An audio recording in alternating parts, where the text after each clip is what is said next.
Assalamualaikum warahmatullahi wabarakatuh. Seorang pemulung yang menemukan cinta yang tak terduga. Udara pagi masih dipenuhi aroma busuk dari tumpukan sampah. Rian, seorang pemulung berusia 23 tahun, berjalan dengan karung besar yang terikat di bahunya yang kurus. Kaos coklat mudanya sudah lusuh dan basah oleh keringat, celana pendek hitamnya robek di beberapa bagian, dan sandal jepit hijau putih yang dipakainya mengeluarkan suara plek-plek setiap kali melangkah. Topi kupluk coklat tua di kepalanya hampir menutupi rambutnya yang acak-acakan. Dengan langkah ringan dan gumaman khasnya, Rian mulai mengais tumpukan sampah di sudut belakang lapak sebuah kompleks mewah. Plastik lumayan nih. Kaleng penyok juga bisa dijual. Gumamnya kecil sambil terkikik senang.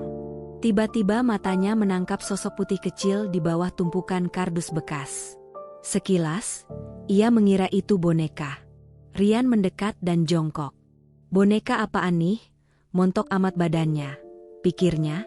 Namun, saat hendak menyentuh, tiba-tiba ia melompat mundur sambil berteriak.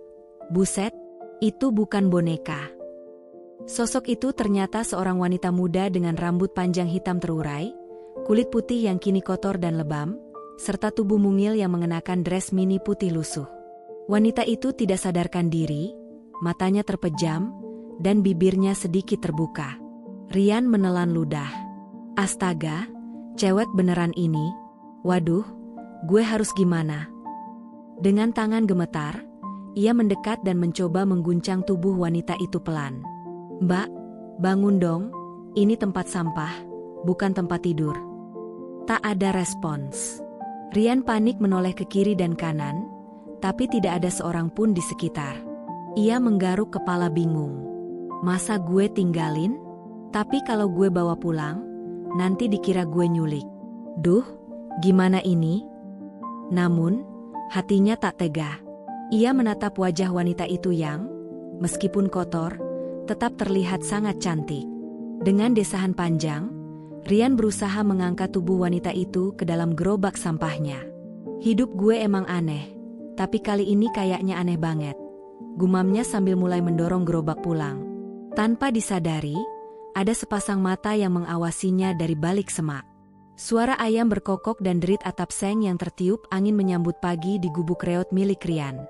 Gubuk itu berdiri di atas tanah kosong dekat rel kereta, hanya terbuat dari triplek dan papan bekas, beratap seng berkarat dengan lantai tanah. Di dalamnya, hanya ada satu kasur tipis, kardus bekas untuk menyimpan barang, dan sebuah kompor gas mini yang hampir kehabisan isi. Yuni perlahan membuka mata. Pandangannya kabur, tubuhnya pegal, dan bau sampah menusuk hidungnya. Ia merintih pelan lalu duduk bangun. Panik, ia menatap sekeliling dengan bingung dan ketakutan. Di mana aku? Gumamnya. Tiba-tiba terdengar suara nyaring dari luar. Loh, Mbak, sudah bangun? Alhamdulillah. Rian muncul sambil membawa sebotol air mineral dan sebungkus mie instan. Yuni menatap pria itu dengan waspada. Kamu siapa? Kenapa aku ada di sini?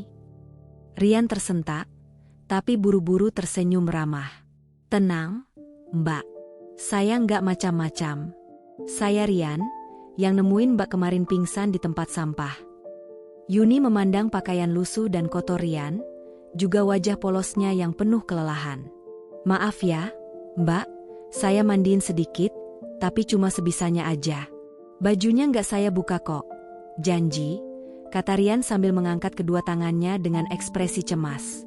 Yuni masih gemetar, tapi suara Rian yang terbata-bata dan matanya yang jujur membuatnya merasa sedikit tenang. Ia melihat tangan kanan Rian yang melepuh karena terbakar air panas. Kamu kenapa? Tanya Yuni.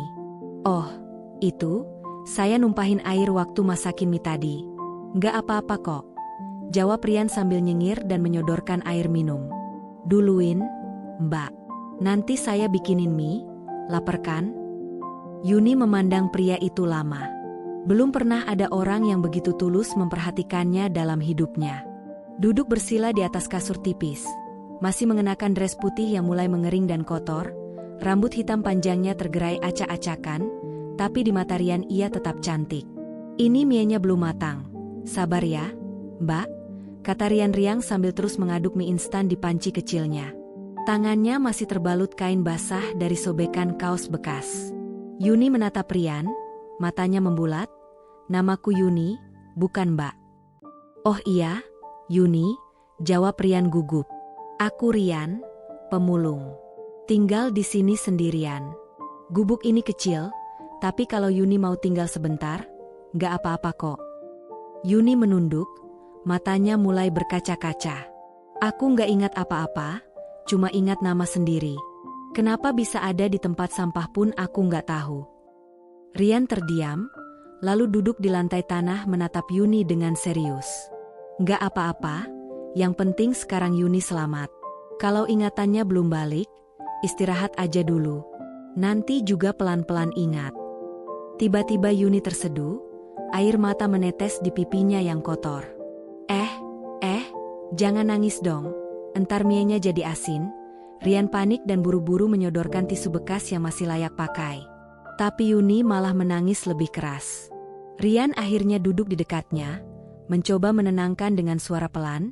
Aku tahu hidup kadang kayak karung sobek, gak bisa diandalkan.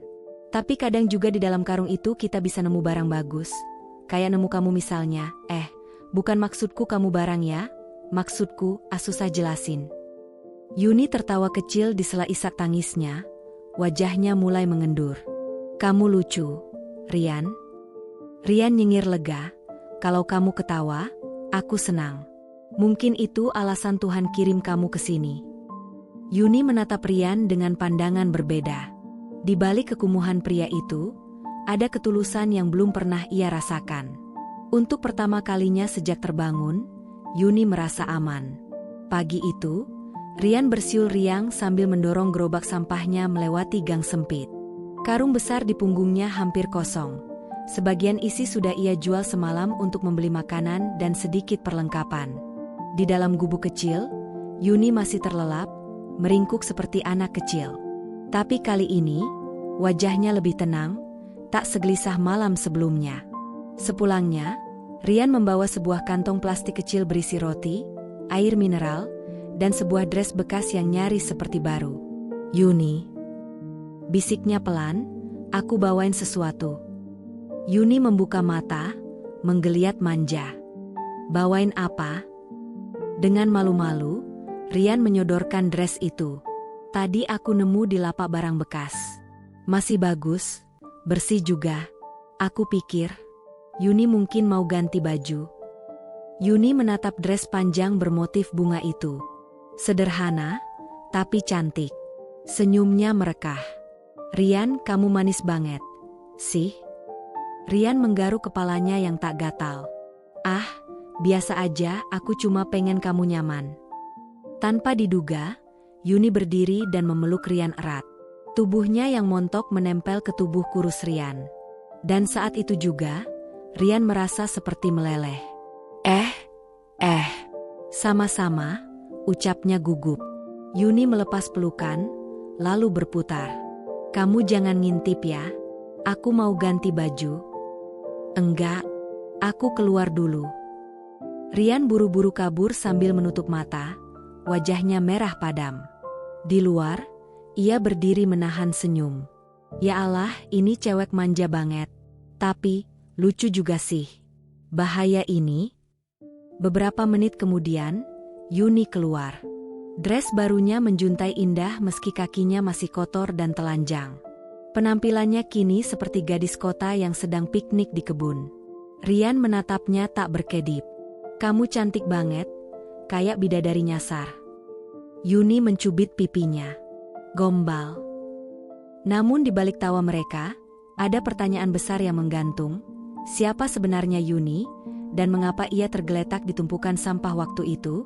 Hari-hari berlalu. Yuni mulai terbiasa tinggal di gubuk kecil itu. Setiap pagi, Rian bangun lebih dulu, memasak mie atau menggoreng tempe seadanya, lalu pergi memulung sambil membawa bekal kecil untuk Yuni. Setiap sore ia pulang dengan senyum. Selalu membawa sesuatu, roti, sandal murah, atau boneka rusak yang ia perbaiki agar Yuni tertawa. Yuni, meski manja, mulai belajar mencuci bajunya sendiri, menyapu lantai tanah, bahkan sesekali ikut memulung. Pegel nih, rengeknya saat duduk di pinggir got, karung kecil di samping. Loh, baru juga 5 menit.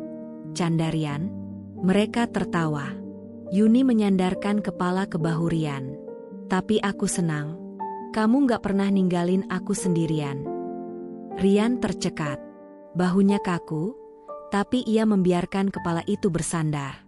Jantungnya berdetak kencang. Yah, masa aku tega ninggalin orang yang cantik, manja, dan cerewet kayak kamu? Yuni tertawa pelan. Kamu tahu nggak, Rian, sejak di sini, aku merasa lebih hidup. Aneh ya? Rian menoleh. Maksudnya? Aku nggak tahu siapa aku. Tapi saat kamu ada, aku merasa berarti. Padahal kamu cuma pemulung, tapi hatimu bersih banget. Rian menggaruk kepala. Aku cuma orang biasa, Yun. Tapi jujur, sejak kamu di sini, rumah ini jadi punya warna. Yuni menatap matanya. Kamu suka aku, ya? Rian tersedak. Hah? Ya maksudnya. Yuni mencubit hidungnya. Aku juga suka kamu. Si pemulung baik hati. Dan di antara tumpukan sampah, tumbuh rasa yang tulus. Tapi bahaya mulai mengintai. Sore itu, langit mendung. Angin bertiup dingin. Rian baru pulang memulung, karung setengah penuh di punggung. Yuni menyambut dengan senyum manja, tapi wajahnya tegang. Tadi ada orang nyari kamu, bisiknya. Siapa? Enggak tahu. Lelaki tinggi, jaket hitam, celana jeans. Wajahnya serem, matanya tajam. Dia cuma bilang, ada cewek di sini. Aku langsung ngumpet. Rian langsung waspada. Kamu yakin dia nggak ngikutin kamu? Yuni menggeleng. Aku ngumpet di balik gerobak, tapi hatiku nggak enak. Malam itu, mereka makan dalam diam. Sesekali Rian melirik keluar. Yuni menggenggam tangannya. Gimana kalau dia yang bikin aku pingsan waktu itu? Tenang, bisik Rian sambil meremas tangannya. Aku nggak bakal biarin siapapun nyakitin kamu. Tiba-tiba, terdengar langkah kaki. Tok, tok, tok. Pintu gubuk diketuk pelan. Rian berdiri. Ia meraih batang kayu. Aku tahu lo ada di dalam. Suara berat terdengar dari luar. Siapa lo? Mau apa? Teriak Rian. Gue cuma mau cewek lo yang lo pungut dari tempat sampah itu. Rian terdiam. Yuni menatapnya, panik. Aku, siapa sebenarnya? Rian? Rian menggenggam kayunya erat. Aku nggak tahu, Yun.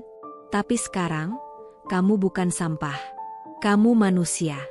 Kamu berharga buatku. Suara dari luar kembali menggema, lebih keras. Kalau lo nggak keluar, gue bakar gubuk lo. Dan malam itu, menjadi awal pertarungan. Bukan soal kekerasan, tapi soal kebenaran, keberanian, dan misteri siapa Yuni sebenarnya. Kita harus pergi sekarang, ucap Rian cepat. Yuni mengangguk. Ia meraih sandal tipis yang baru kemarin Rian temukan, lalu membungkus tubuhnya dengan selimut lusuh. Rian membuka celah rahasia di belakang gubuk, sebuah lorong sempit di antara seng yang mengarah ke gang gelap. Dari depan, suara lelaki itu makin mendekat. Lu kira bisa ngumpetin dia? Hah? Mereka melesat keluar. Rian menggenggam tangan Yuni erat, membimbingnya menembus gang becek dan gelap. Menghindari cahaya. Menyelinap di antara tong sampah dan sepeda rusak. Rian, aku capek, terengah Yuni. Kuat dikit, Yun. Kita hampir sampai ke lapak Bang Jamal. Dia bisa bantu. Bang Jamal, pemulung tua yang tinggal di kolong jembatan. Baik hati, dikenal semua orang. Tapi saat mereka tiba, lapak itu kosong. Hanya sisa api unggun dan plastik-plastik beterbangan. Bang Jamal kemana? Gumam Rian dengan panik. Tiba-tiba, suara langkah sepatu berat terdengar dari belakang mereka. Tanpa sempat berpikir panjang, Rian segera menarik Yuni dan bersembunyi di bawah jembatan, menyembunyikannya di balik tumpukan kardus. Tak lama kemudian, Seorang lelaki berjaket hitam muncul, mengitari sekitar dengan tatapan tajam, memindai kegelapan. Yuni tiba-tiba keluar, berbisik, "Gue tahu lo dengar." Namun ia langsung menutup mulutnya sendiri, air matanya jatuh. Rian segera memeluknya dari samping dan berbisik menenangkan, "Tenang, aku nggak akan biarin dia bawa kamu." Lelaki itu akhirnya pergi, tapi jejak langkahnya masih terdengar jelas di sekitar mereka. Yuni berbisik ragu, "Aku yakin aku kenal dia, tapi kenapa aku takut banget?" Rian mengangguk pelan, "Gak apa-apa, ingatan kamu mungkin pelan-pelan balik." Yuni menatap Rian dengan tatapan sedih, "Kalau aku ternyata punya masa lalu buruk, kamu masih mau bersamaku?" Rian menjawab mantap, "Aku nerima kamu apa adanya." Malam itu, mereka bersembunyi dalam gelap, saling menggenggam erat. Namun satu hal yang pasti, masa lalu Yuni mulai mengejar, dan kenyataan yang harus mereka hadapi jauh lebih kelam dari yang mereka bayangkan. Keesokan paginya, Rian dan Yuni berjalan pelan menuju terminal tua yang sudah tak terpakai. Tempat itu sunyi, dikelilingi rumput liar dan bangunan reot, tempat yang mereka butuhkan untuk bersembunyi sementara. Rian yakin lelaki berjaket hitam itu belum tahu tempat ini. Yuni duduk di bangku semen yang retak, wajahnya murung. "Aku mimpi semalam," ucapnya pelan. "Aku di dalam mobil, diikat, dan pria itu, dia mukul aku." Rian menoleh cepat, "Kamu mulai ingat." Yuni mengangguk pelan, "Namaku memang Yuni, tapi aku lari dari dia, pacarku, Galang. Dia suka mukul aku. Aku mau kabur, tapi jatuh dan pingsan di tempat sampah." Rian mengepalkan tangan, "Berarti dia yang bikin kamu kayak gitu." Yuni memeluk dirinya sendiri. Dia cemburuan, kasar, posesif. "Aku pernah kabur sebelumnya, tapi dia selalu nemuin aku." Rian menatap langit, berusaha menahan amarah. "Yuni, kalau kamu mau lapor polisi, aku bisa bantu.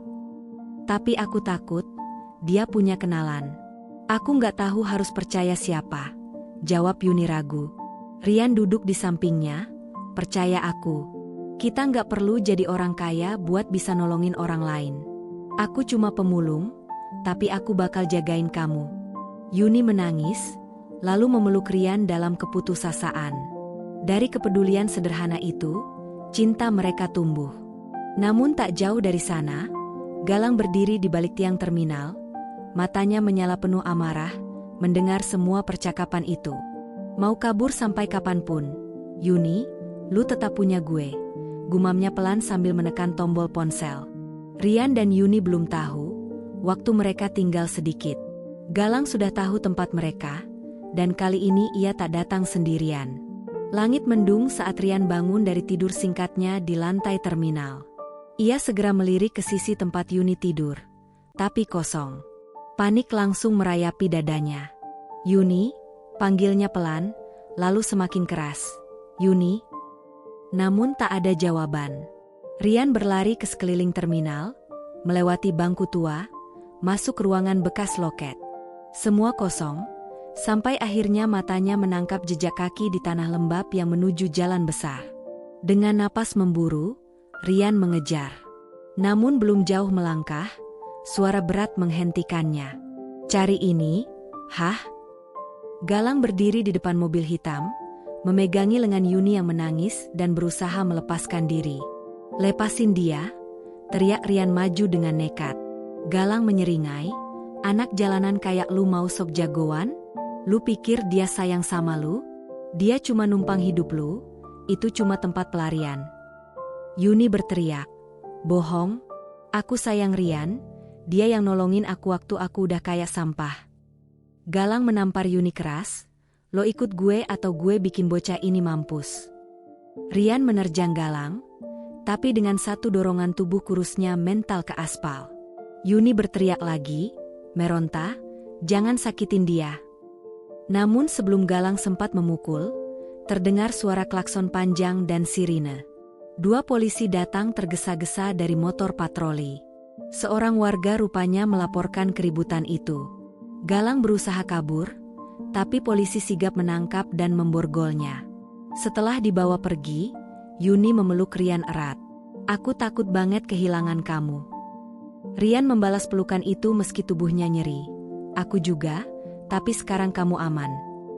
Salah satu polisi mendekat. Kamu Rian? Cewek ini ternyata masuk daftar orang hilang. Keluarganya sudah cari sejak seminggu lalu. Yuni menunduk terkejut. Keluarga? Aku punya keluarga. Misteri ternyata belum selesai.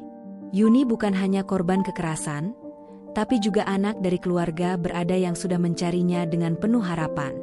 2 hari setelah kejadian itu, Rian duduk di bangku rumah sakit menunggu kabar Yuni. Polisi sudah memproses Galang dan menemukan bukti kekerasan serta laporan penculikan. Namun yang membuat Rian gugup bukan itu, melainkan pertemuan dengan keluarga Yuni yang katanya akan datang hari ini. Pintu ruang rawat inap terbuka. Seorang wanita anggun dengan setelan mahal masuk, diikuti seorang pria parubaya berkacamata dan 2 pengawal. Wajah wanita itu berubah pucat saat melihat Yuni. Anakku, Yuni, isak wanita itu sambil memeluk gadis lemah di ranjang. Bu Yuni tampak bingung, aku nggak ingat. Sang ibu mengusap wajahnya, namamu Mayuni Anindya. Kamu hilang sebulan lalu setelah kabur dari rumah karena tidak mau dijodohkan. Ternyata kamu diculik Galang, mantan sopir kami. Rian terpaku, tak percaya saat mendengar bahwa Yuni adalah anak orang kaya. Yuni pun diam, menatap Rian dalam-dalam. Air matanya mengalir perlahan, namun dengan lembut ia berkata, aku bahagia saat bersama kamu, Yu. Saat aku bukan siapa-siapa, aku merasa jadi manusia. Orang tua Yuni datang menghampiri dengan tatapan campur aduk. Ayah Yuni berkata dengan suara tegas namun hangat, kami sangat berterima kasih padamu, Rian. Kamu telah menyelamatkan putri kami.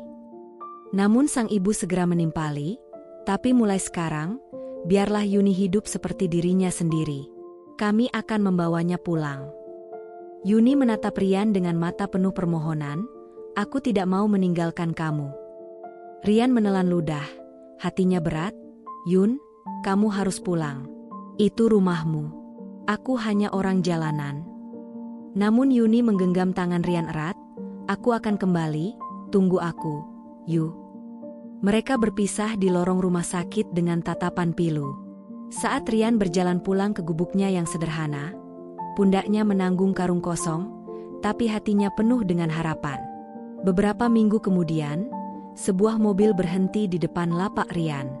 Dari dalam keluar seorang gadis berseragam putih bersih, senyumnya bersinar penuh cahaya. Itu Yuni. Aku janji akan kembalikan, bisiknya penuh keyakinan. Terima kasih telah menyimak cerita ini. Jangan lupa untuk like video ini, subscribe channel kami, agar tidak ketinggalan cerita menarik lainnya. Sampai jumpa di cerita berikutnya. Wassalamualaikum warahmatullahi wabarakatuh.